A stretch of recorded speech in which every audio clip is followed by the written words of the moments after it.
ایک زمانے میں ایک دور دراز کی سلطنت میں ایک بادشاہ رہتا تھا۔ وہ بہت عادل اور رعایا کی خدمت کرنے والا تھا، لیکن اب وہ بوڑھا ہو چکا تھا۔ اس کے 3 بیٹے تھے جس کے بارے میں وہ اکثر سوچتا رہتا تھا، کیونکہ ان کے تینوں بیٹے نکمے اور نالائق تھے۔ بادشاہ چاہتا تھا کہ اس کے بعد اس کا جانشین ایک ایسا حکمران بنے جو سلطنت کو مزید ترقی دے سکے، لیکن اس کے تینوں بیٹے نالائق تھے۔ بڑا بیٹا شرابی تھا، وہ صبح سے شام تک شراب کے نشے میں دھت رہتا تھا۔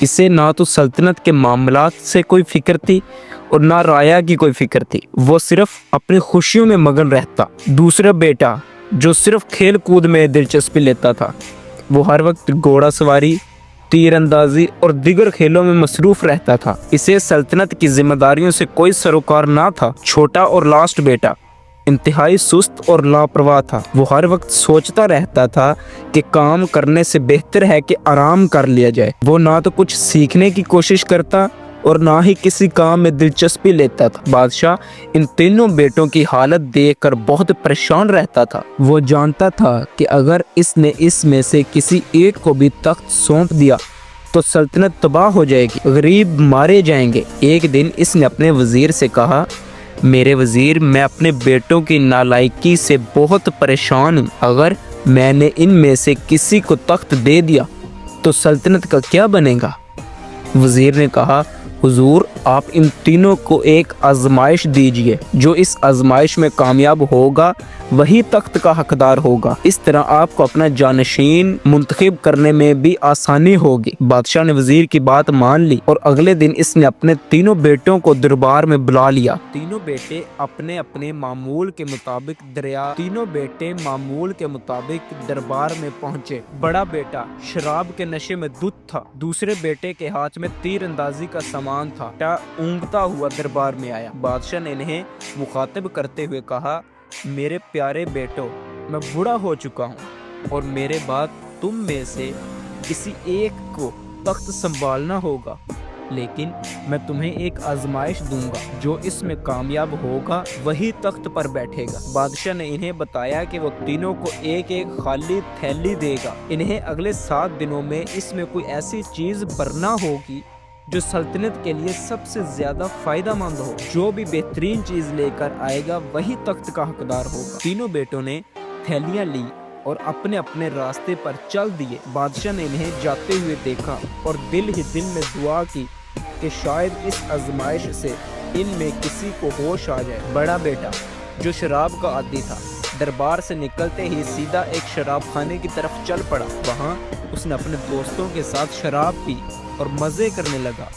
7 دنوں تک وہ شراب کے نشے میں دھت رہا۔ جب آخری دن اسے یاد آیا کہ اسے تھیلی بھرنی ہے تو اس نے ایک شراب کی دکان سے ایک مہنگی بوتل خریدی اور اسے تھیلی میں ڈال دیا۔ اس کے خیال میں شراب خوشی لاتی ہے اور خوشی ہی سلطنت کے لیے سب سے فائدہ مند چیز ہے۔ دوسرا بیٹا جو کھیل کود میں بہت دلچسپی لیتا تھا، وہ دربار سے نکل کر ایک کھیل کے میدان میں پہنچ گیا، جہاں اس نے تیر اندازی، گھڑ سواری اور دیگر کھیل کھیلے۔ 7 دنوں تک وہ صرف کھیلتا رہا۔ آخری دن اسے یاد آیا کہ اسے تھیلی بھرنی ہے۔ وہ بازار گیا اور وہاں سے کچھ رنگ برنگے کھلونے خرید کر تھیلی میں ڈال دیے۔ اس کے خیال میں کھلونے بچوں کو خوش کرتے ہیں اور خوش بچے ہی سلطنت کا مستقبل ہیں۔ تیسرا بیٹا جو سست اور لاپرواہ تھا، دربار سے نکل کر ایک درخت کے نیچے بیٹھ گیا۔ وہ سوچنے لگا کہ سلطنت کے لیے سب سے فائدہ مند چیز کیا ہو سکتی ہے۔ پہلے 2 دن وہ صرف سوچتا رہا، لیکن کچھ سمجھ نہ آیا۔ تیسرے دن وہ ایک گاؤں میں پہنچا،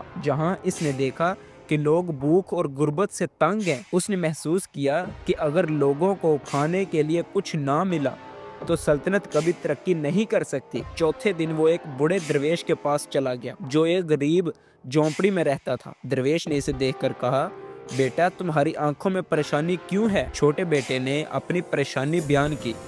درویش نے مسکرا کر کہا، سلطنت کے لیے سب سے فائدہ مند چیز وہ ہے جو ہزاروں لوگوں کی بھوک مٹا سکے۔ یہ کہہ کر درویش نے اسے ایک چمکدار بیج دیا اور کہا، یہ بیج بڑھ کر ایک ایسا درخت بنے گا جس کے پھل سے ہزاروں لوگوں کی بھوک مٹے گی۔ بیٹے نے وہ بیج لیا، تھیلی میں ڈال دیا اور واپس محل کی طرف چل پڑا۔ اسے یقین تھا کہ یہ بیج ہی سلطنت کے لیے سب سے فائدہ مند چیز ہو سکتی ہے۔ 7 دن گزر گئے اور تینوں بیٹے دربار میں واپس آ گئے۔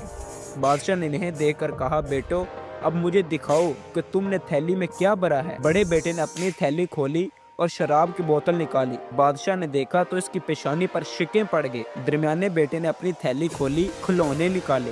بادشاہ نے انہیں دیکھ کر سر ہلایا۔ پھر چھوٹے بیٹے کی باری آئی۔ اس نے اپنی تھیلی کھولی اور بیج نکال کر بادشاہ کے سامنے رکھ دیا۔ بادشاہ نے حیرت سے پوچھا، یہ کیا ہے؟ چھوٹے بیٹے نے کہا، ابا جان یہ ایک ایسا بیج ہے جو بڑھ کر ایک درخت بنے گا۔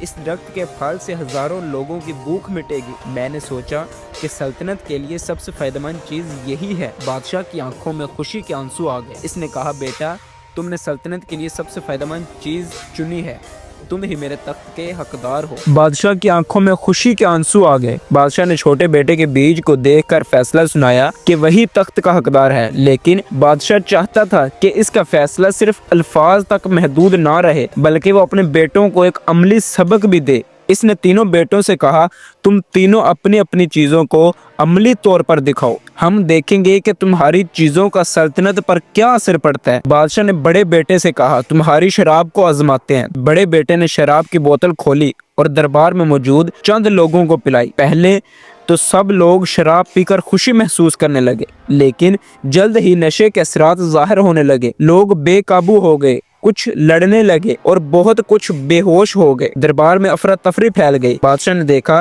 کہ شراب نے لوگوں کو تباہ کر دیا ہے۔ اس نے بڑے بیٹے سے کہا، تمہاری چیز نے سلطنت کو نقصان پہنچایا ہے، یہ کبھی فائدہ مند نہیں ہو سکتی۔ پھر بادشاہ نے دوسرے بیٹے سے کہا، تمہارے کھلونے کو آزماتے ہیں۔ دوسرے بیٹے نے کھلونے دربار میں موجود بچوں میں تقسیم کر دیے۔ بچوں نے کھلونوں کو دیکھ کر خوشی کا اظہار تو کیا، لیکن جلد ہی وہ آپس میں جھگڑنے لگے کہ کس کا کھلونا زیادہ اچھا ہے۔ کچھ بچوں نے کھلونے توڑ دیے اور کچھ رونے لگے۔ دربار میں شور شرابہ ہو گیا۔ بادشاہ نے دیکھا کہ کھلونوں نے بچوں کو لڑایا ہے۔ اس نے دربار کہا، تمہاری چیز نے بچوں کو لڑایا ہے، یہ سلطنت کے لیے کبھی فائدہ مند نہیں ہو سکتی۔ آخر میں بادشاہ نے چھوٹے بیٹے سے کہا، اب تمہارا بیج آزماتے ہیں۔ چھوٹے بیٹے نے بیج لیا اور محل کے باغ میں جا کر اسے زمین میں بو دیا۔ چند ہی دنوں میں بیج سے ایک ننھا پودا نکل آیا۔ پودا بڑھتا گیا اور ایک عظیم الشان درخت بن گیا۔ درخت پر پھل لگنے لگے جو نہ صرف مزیدار تھے بلکہ غذائیت سے بھرپور بھی تھے۔ بادشاہ نے درخت کے پھل کو توڑ کر غریب لوگوں میں تقسیم کر دیا۔ لوگوں نے پھل کھا کر اپنی بھوک مٹائی اور بادشاہ کا شکریہ ادا کیا۔ سلطنت کے لوگ خوش ہو گئے اور انہیں محسوس ہوا